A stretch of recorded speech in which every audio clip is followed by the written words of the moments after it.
children's books. And out of those 60+ books, our chapter has chosen one of them to present to you today. So today we present a tale of a feud. In a far, far away land. Between two people who just couldn't stand each other. And these people were called Sneetches.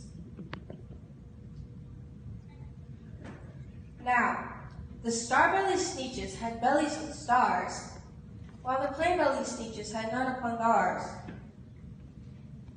The stars weren't so big, they were really so small. You would think such a thing wouldn't matter at all.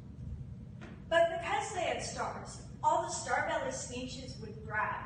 We're the best kind of Sneetches on the beaches. With their snoots in the air, they'd sniff and snort. We'll have nothing to do with this plain-bellied sort. Come! And whenever they met some, while they're out walking, they'd hike right past without even talking. When the star-bellied children went out to play ball, could the plain-belly get in the game? Not at all. You could only play if your bellies had stars, and the plain-bellied children had none upon theirs. Whenever the star-bellied Sneetches had frankfurter roasts, or picnics or parties, or marshmallow toasts, They never invited the plain-bellied Sneetches. They left them out in the cold, the dark of the beaches.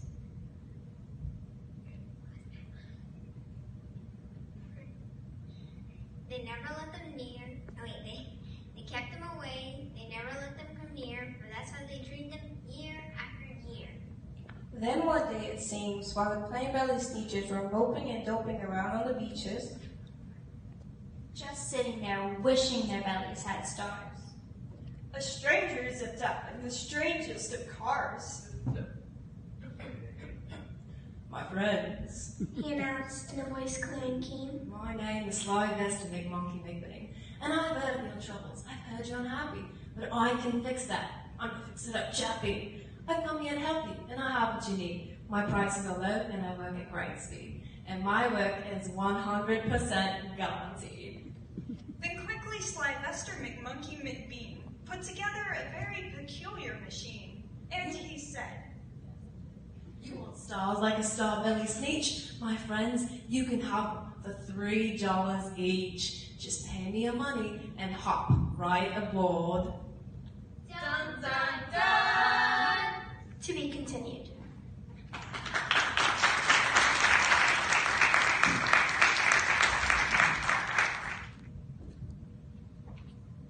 They clambered inside, the big machine roared, and it conked, and it bumped, and it jerked, and it burnt, and it bopped them about.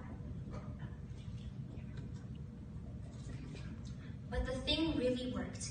When the Sneetches popped out, they had stars. They actually did. They had stars upon Mars. Then they yelled to the ones with stars from the start.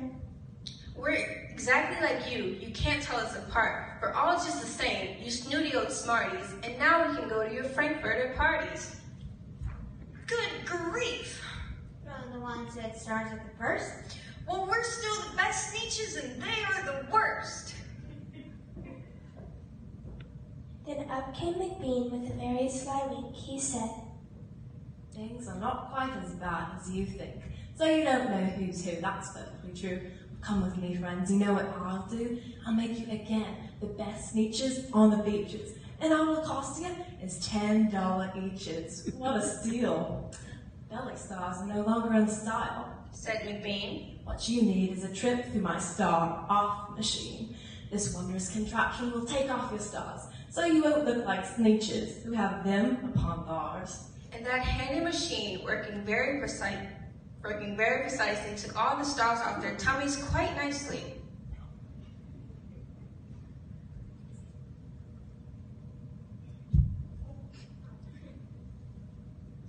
With snoots in the air, they paraded about. They opened their beaks and let out a shout.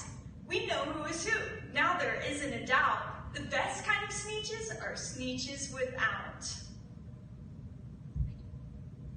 Then, of course, those with stars got frightfully mad. To be wearing a star now was frightfully bad. Dun, dun, dun! To be continued.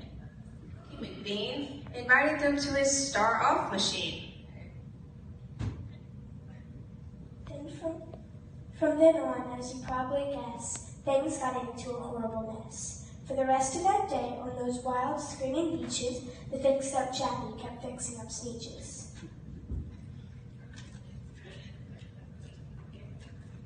On again, in again, out again.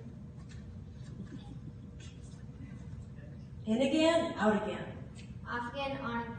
Through the machines they raced round about again, changing the stars every minute or two. They kept paying money and they kept going through until neither the star nor the plain bellies knew whether this one was that one. Or that one was this one. Or which one was what one? Or what one was who? Finally, when every last cent of the money was spent, the fix-it-up chappie packed up and he went. And he laughed as he drove in his car up the beaches. They will never learn. No, you can't teach a Sneetch.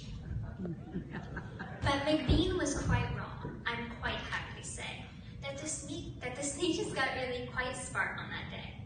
On that day, they decided that Sneetches are Sneetches, and there's no best kind of Sneetches, the best on the beaches. That day, all the Sneetches forgot about stars, and when they had one, Or not upon Mars.